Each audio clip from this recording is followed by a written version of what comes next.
J'ai insisté la dernière fois sur les deux dessins essentiels des tragiques, le dessin épique et le dessin satirique. Et j'ai essayé de montrer que l'unité de ces deux dessins, en apparence difficilement conciliable, résidait dans la conviction militante qui anime Agrippa d'Aubigné, à la fois lorsqu'il exalte le héros collectif que constitue le parti protestant, et lorsqu'il se déchaîne contre le désordre de ce monde renversé auquel doit succéder un monde conforme à la justice. Nous allons nous tourner aujourd'hui vers les sources de cette conviction militante, c'est-à-dire vers la foi d'Agrippa d'Aubigné, et plus particulièrement vers ses sources bibliques, car pour un protestant comme lui, la foi et l'écoute de la parole de Dieu, telle qu'elle s'exprime à travers la Bible, sont une seule et même chose. Cela suppose, bien entendu, que nous allons faire un choix parmi les innombrables évocations du monde surnaturel qu'on trouve dans les tragiques. Toutes, en effet, ne sont pas bibliques. Toutes ne correspondent pas à la foi profonde d'Agrippa d'Aubigné. Par exemple, lorsqu'il nous représente dans le livre des Fers, Dieu siégeant au milieu de la cour céleste et les anges peignant sur les voûtes du ciel les combats des protestants, ou bien dans la chambre dorée, la justice meurtrie venant implorer l'Éternel, il est évident qu'il use sciemment d'un procédé poétique et qu'il ne croit pas que les choses se passent réellement ainsi. D'ailleurs, il nous met lui-même en garde contre notre tendance à l'anthropomorphisme à laquelle les protestants sont particulièrement attentifs de ne pas céder. Ainsi, sans définir de l'Éternel la place, mais comme il est permis aux témoignages saints, c'est-à-dire selon les témoignages saints, comprendre le céleste au terme des humains, ce grand roi de tout roi, ce prince de tout prince, lassé de visiter ses rebelles provinces, se rassit en son trône. Donc, lorsque d'Aubigné nous parle du trône de Dieu, de son bras, de son œil, ou bien lorsqu'il nous le montre assistant une enfant qui va mourir, lui promenant la main, baisant son visage, lui soutenant le menton, il ne le fait pas en vertu d'un anthropomorphisme naïf qui prêterait à Dieu une apparence humaine, mais pour exprimer de façon symbolique les particularités de l'être et de l'agir divin. Comme la Bible, il parle du trône de Dieu pour faire sentir sa majesté, de son bras pour faire sentir sa puissance, de son œil pour faire sentir sa présence à tout ce qui arrive à l'homme, et il montre ce Dieu agissant comme un père parce qu'il croit que Dieu a réellement envers l'homme l'attitude d'un père. Autrement dit, ce que nous devons nous efforcer de saisir à travers les représentations religieuses dont les tragiques sont pleines, c'est l'expérience de foi qu'elles traduisent. Et rien ne nous permet mieux d'y parvenir que de voir comment d'Aubigné a assimilé, interprété, vécu dans son poème la religion de l'Ancien et du Nouveau Testament. Mais avant d'en venir à ce domaine proprement religieux, je voudrais vous montrer à quel point il s'est imprégné du langage, des images et de la poésie de la Bible, en prenant tous mes exemples dans les deux derniers livres des tragiques. D'Aubigné était particulièrement sensible à ces formes d'expression, non seulement à cause des tendances naturelles de son imagination visionnaire, mais parce qu'il avait une connaissance directe de la langue hébraïque.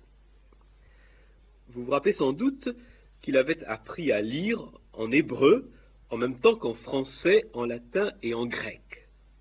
Le maître dont il avait suivi les cours à Paris, Beroald, était un professeur de philosophie et d'hébreu. Et il avait continué à faire travailler son élève à Orléans, où ils avaient fui ensemble. Enfin, Agrippa s'était perfectionné en hébreu à Genève avec cette étonnante Loïse Sarrazin. Aussi pouvait-il écrire plus tard qu'il lisait tout courant les rabbins sans ploin, c'est-à-dire sans peine, et expliquait une langue en l'autre. Cette imprégnation se manifeste tout d'abord par la transcription directe d'un certain nombre de mots hébreux, comme le kikajon, cet arbre mystérieux sous lequel s'endormit Jonas et qu'on identifie généralement au ricin, comme le man pour désigner la manne, Aran pour désigner la Syrie, ou par l'emploi du singulier hébreu, un chérub, là où nous employons incorrectement le pluriel, chérubin. On trouve aussi dans les tragiques des tournures hébraïques, comme le génitif déterminatif, l'âme de raison pour l'âme raisonnable, mari de sang pour mari sanguinaire, et un nombre extrêmement grand de formules bibliques, de sentences, de citations, de paraphrases, combinant parfois plusieurs passages, de mouvements de style, comme la prière, la bénédiction ou la malédiction, l'apostrophe. De tout cela, il serait trop long de donner des exemples. Vous en trouverez à profusion en vous aidant des notes de l'édition Garnier-Platard. Je m'arrêterai seulement un instant sur les images bibliques et sur la manière dont Agrippa d'Aubigné les prolonge, ce qui est évidemment le plus important du point de vue poétique. Certaines des images qu'il emprunte à la Bible ont simplement pour but d'intensifier la vision d'une réalité matérielle. Par exemple, lorsqu'il nous montre, d'après Genèse 7,17, l'arche suspendue par les flots au suprême de l'air, ou lorsqu'il demande à la foudre, d'après le psaume 68,17, de frapper les monts cornus. Le plus souvent, ces images sont destinées à traduire une réalité invisible. Et vous sentez tout de suite le profit qui peut résulter, du point de vue poétique, de cette manière concrète de nous faire sentir des réalités qui paraissent défier le langage. Ces réalités peuvent être des sentiments humains, par exemple la dureté de cœur qui sera traduite par l'expression un cœur de caillou, conformément à l'image d'Ézéchiel 11,19. J'extirperai de leur corps le cœur de pierre et je leur donnerai un cœur de chair. Ou bien la souffrance du remords qui sera rendue par l'image de l'aiguillon. J'ai senti l'aiguillon, le remords violent. De même que Dieu dit à saint Paul dans les Actes des Apôtres 9,5, il t'est dur de regimber sous l'aiguillon. Ces réalités peuvent être aussi des attitudes religieuses ou morales. La sécurité du chrétien le met en lieu fort, selon l'expression du psaume 111. Les chrétiens qui éprouvent la nostalgie des jouissances matérielles sont comme les Hébreux de l'Exode, redemandant les os et les oignons d'Égypte. Enfin, les images en question peuvent exprimer les réalités du monde surnaturel. Ainsi, la victoire douloureuse de l'Église sur le mal est symbolisée par un accouchement en plein désert. L'arche d'élection lui servit de berceau, soit lorsqu'elle épousa la race de Dieu sainte, ou soit lorsque de lui elle fuyait enceinte aux lieux inhabités, aux effrayants déserts, chassée et non vaincue en dépit des enfers. D'Aubigné combine dans cette image un peu étrange deux passages de l'Apocalypse. Le verset 21 du chapitre 9, où le voyant entend une voix qui lui dit « Viens que je te montre l'épouse de l'agneau », et les versets 1 à 6 du chapitre 12, où est décrite la femme qui symbolise l'Église. Elle est enceinte et crie dans les douleurs de l'enfantement. Or, la femme mit au monde un enfant mâle, celui qui doit mener toutes les nations avec un sceptre de fer, et l'enfant fut enlevé jusqu'auprès de Dieu et de son trône, tandis que la femme s'enfuyait au désert. C'est surtout à la fin du livre 7, dans les descriptions du jugement dernier, que se développent en vision concrète des réalités supraterrestres. Quelques éléments, par exemple la description de certains supplices des damnés, sont empruntés à l'imagerie populaire. Mais l'essentiel vient de la Bible, dont d'Aubigné combine les données avec une richesse et une variété qui sont certainement la meilleure preuve de la manière dont il en est imprégné.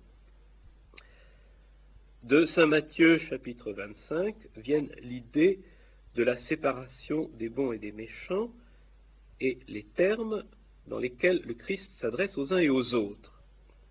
De saint Luc chapitre 16, la vision du mauvais riche et de Lazare et de l'abîme qui est entre eux.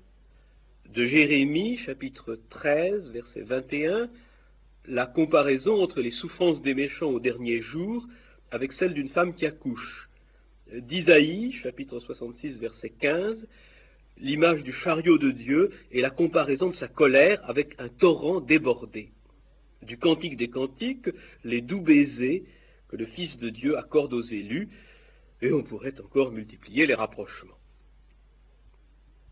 Mais toutes ces images, d'Aubigné ne se contente pas de les transposer en son propre langage. Il les réalise, il les fait siennes, il les prolonge, conformément aux exigences de son imagination. Par exemple, lorsqu'il nous montre la résurrection des morts comme une sorte de germination fantastique, de poussée de vie irrésistible, ou lorsqu'il nous présente les tyrans comme des bêtes fauves réduites à merci. Or, voici les lions de torches acculées, les ours à nez percés, les loups emmuselés, subissant les reproches et les invectives des 4 éléments du monde matériel qui viennent les accuser d'avoir subverti l'ordre de la nature et souillé sa pureté. Ce langage biblique n'est pas seulement pour d'Aubigné une source de poésie. C'est l'expression d'une foi profonde, d'une foi qui n'est pas seulement l'adhésion intellectuelle à un certain nombre de dogmes, mais une expérience à laquelle n'échappe aucun des domaines de l'existence, et qui suppose une sorte de contact vital, de contact existentiel avec Dieu. Un Dieu qui se manifeste constamment dans l'univers sensible, qui intervient activement dans l'histoire des hommes, et qui, par son incarnation en Jésus-Christ, les délivre de leurs péchés et les fait passer de ce monde de souffrance et de combat à un monde de béatitude et de paix. Si Jésus-Christ se trouve ainsi placé au centre du tableau du jugement dernier, étant à la fois le juge suprême et le signe de contradiction par rapport auquel les hommes se rangent d'eux-mêmes en sauvés et en maudits, le Dieu des tragiques reste pourtant, pour l'essentiel, celui de l'Ancien Testament, avec lequel les protestants étaient beaucoup plus familiarisés, si l'on peut dire, que les catholiques. De ce Dieu de l'Ancien Testament, on retrouve tout au long du poème, mais surtout dans les 2 derniers livres, les attributs essentiels. La transcendance et l'unicité absolue, en face desquelles l'idolâtrie ou la superstition apparaissent comme le péché suprême, l'éternité et l'immutabilité, la puissance, la splendeur, qu'Agrippa d'Aubigné évoque en des vers ruisselant de lumière. Dieu paraît. Le nuage entre lui et nos yeux s'est tiré à l'écart. Il s'est armé de feu. Le ciel neuf retentit au son de ses louanges. L'air n'est plus que rayon, tant il est semé d'anges.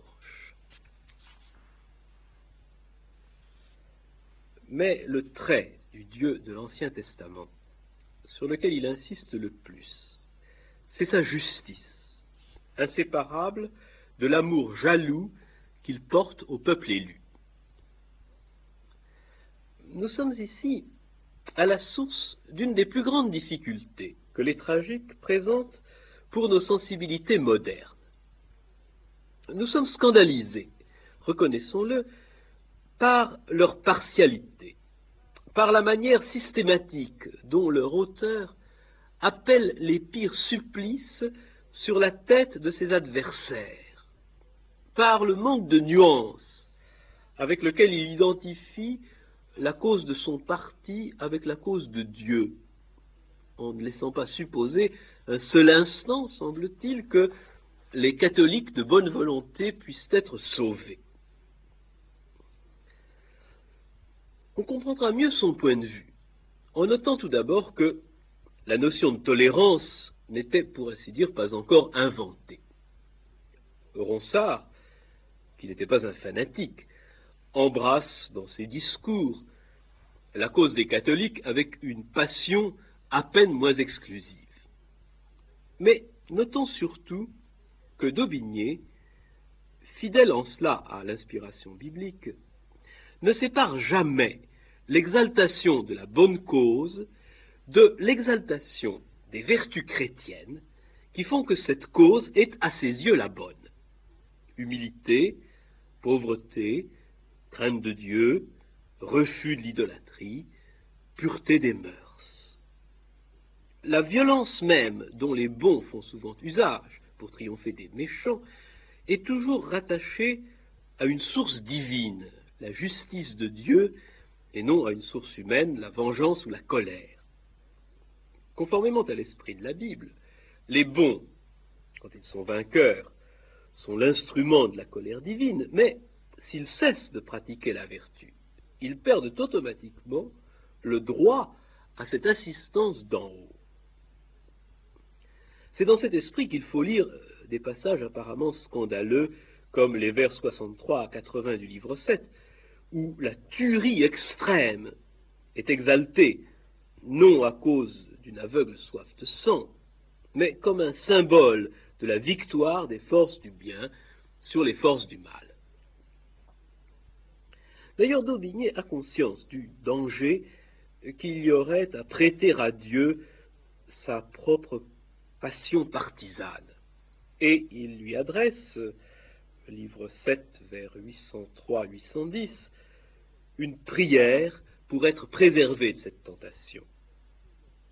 Conduis, très Saint-Esprit, en cet endroit ma bouche, que par la passion plus exprès je ne touche, que ne permet ta règle, et que, juge léger, je n'attire sur moi jugement pour juger.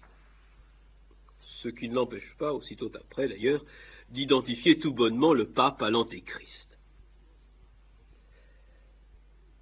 Cette justice divine présente un autre caractère, emprunté au moins en partie à l'Ancien Testament, et sur lequel il convient aussi de s'expliquer.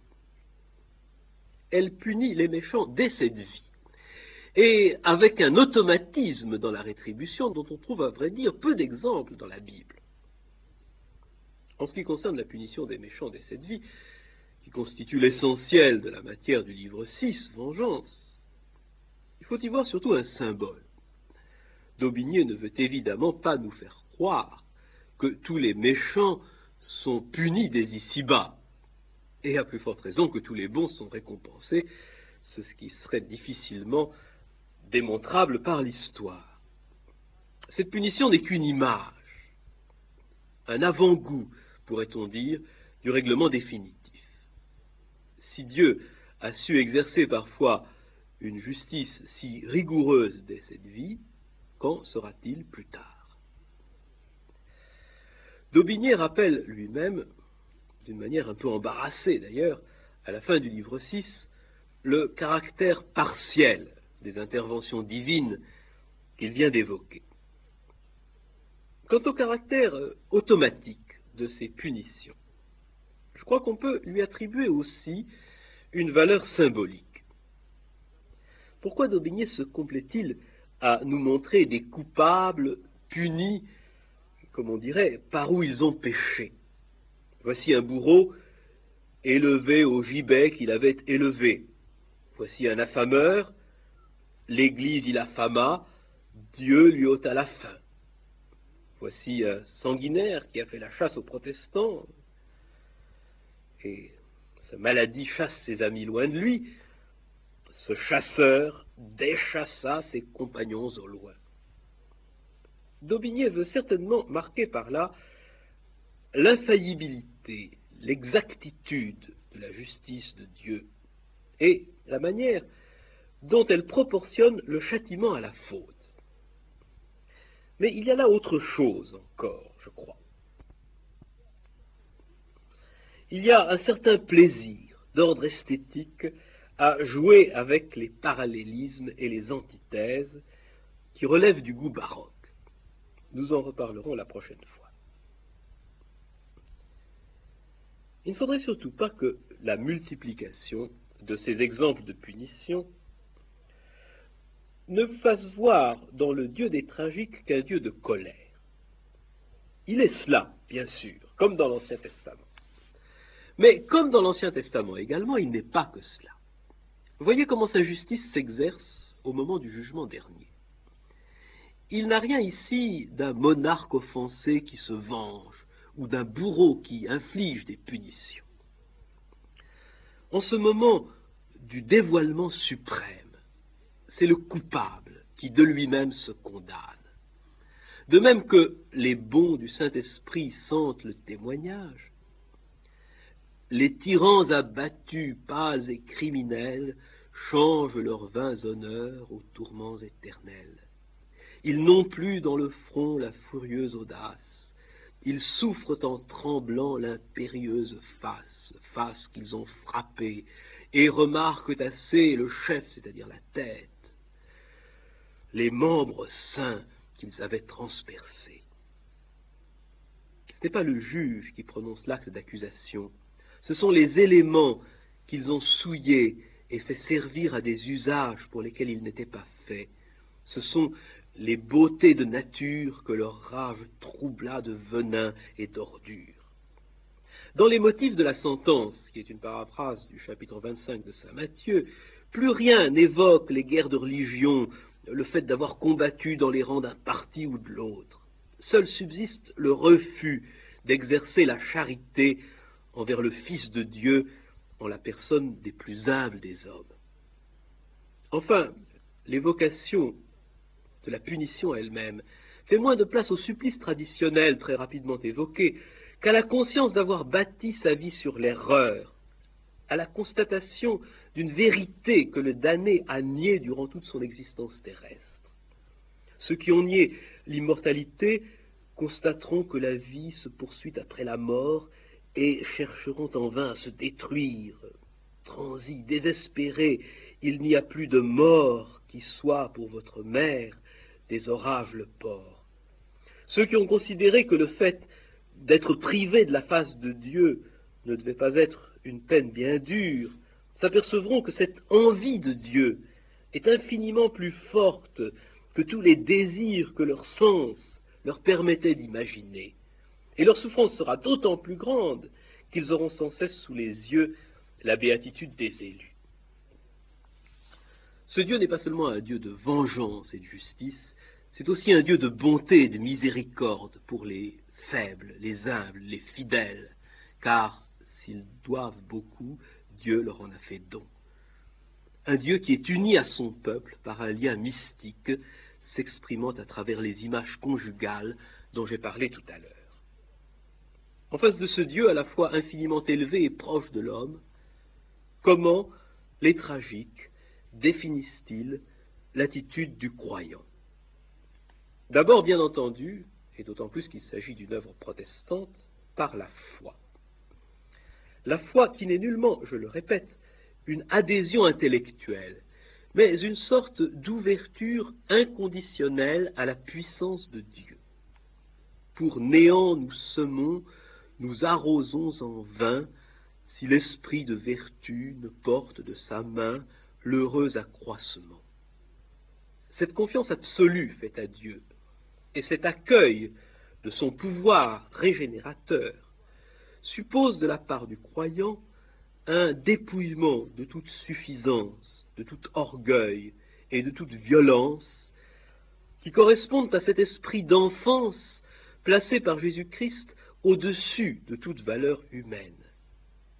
Puis il faut être enfant pour voir des visions, naître et renaître après, net de pollution, ne savoir qu'un savoir, ce savoir sans science, pour consacrer à Dieu ses mains en innocence. Il faut à ses yeux clairs être net, pur et blanc, n'avoir tache d'orgueil, de rapine et de sang, car nul n'héritera les hauts cieux désirables que ceux-là qui seront à ses petits semblables. C'est dire que l'idéal d'Agrippa d'Aubigné n'est nullement celui d'un guerrier fanatique et sanguinaire. Il l'est d'autant moins que le poète a parfaitement conscience des excès auxquels l'entraîne sa nature violente. Je me suis plus offert, David m'est un exemple, que qui verse le sang ne bâtit pas le temple. Et d'une manière générale, il a conscience de sa propension au mal, dont il demande à Dieu, dans une prière très émouvante, de le délivrer. Le mal bourgeonne en moi fleurit le vice, un printemps de péché, épineux de malice. Change-moi, refais-moi, exerce ta pitié, rends-moi mort en ce monde, ôte la mauvaiseté qui possède à son gré ma jeunesse première, lors je songerai songe et verrai ta lumière. Mais ce dernier vers nous explique l'extraordinaire assurance dont, malgré son humilité très réelle, d'Aubigné fait preuve dans sa dénonciation du mal et dans sa description des fins dernières de l'homme, et c'est là un des derniers traits qui le rapproche de la Bible. Comme les prophètes d'Israël, il a la certitude d'être investi d'une mission, de porter aux hommes la parole de Dieu. Cette parole, ce n'est pas un enseignement moral ou philosophique, ce n'est pas non plus un cri de colère nourri par un ressentiment tout humain. C'est, comme la parole biblique, l'expression d'une expérience spirituelle qui a besoin de se traduire en un équivalent matériel, visible, palpable, d'où son extraordinaire densité poétique et la faculté qu'elle a de nous atteindre à travers les siècles. Mais comme toute réalité humaine, incarnée, cette parole se coule dans les formes d'une époque. Elle obéit aux exigences d'une esthétique historiquement située qu'on peut qualifier de baroque. C'est de cette esthétique que je vous parlerai la prochaine fois.